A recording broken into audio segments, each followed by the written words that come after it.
Hello, I'm John Cole.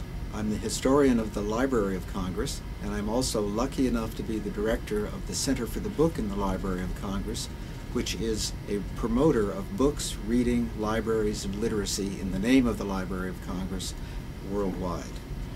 I've been asked about the nameplates that are on my desk. I want to tell you a little story about how I got here and how I became a librarian. My father was a banker in Washington State.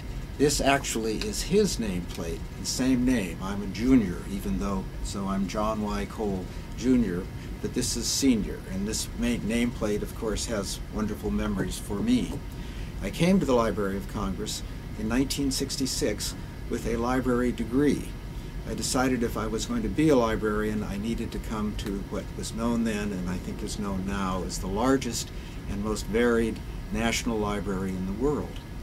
I decided to become a student of the library's history to go along with practicing librarianship, and soon my interest in the library's history paralleled and maybe excelled my skills as a librarian.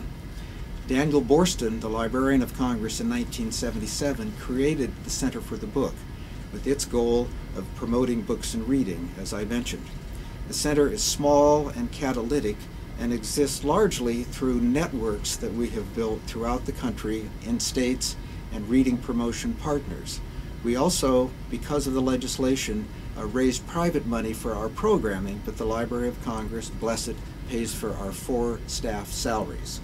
We also have an international program going because the Library of Congress itself is an international organization with overseas offices in at least 6 other overseas offices to go along with these collections which are unparalleled, these foreign language collections and wonderful multi-format collections of maps and manuscripts.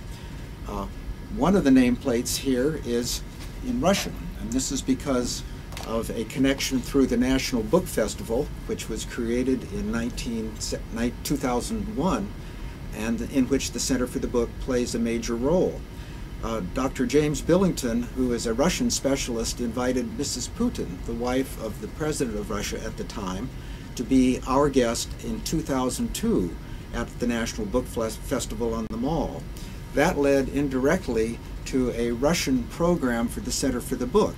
And I've been lucky enough to go to Russia many times, and this nameplate was from Mrs. Putin's book festival last year, where I represented the Library of Congress with some of our reading promotion specialists and talked about comparisons between reading and writing and literacy in Russia and in the United States. But my real book plate, my real nameplate, I'm afraid, is a more bureaucratic one that the Library of Congress has furnished for me. But it's still the same person, and it's still the person who loves books and reading and the Library of Congress.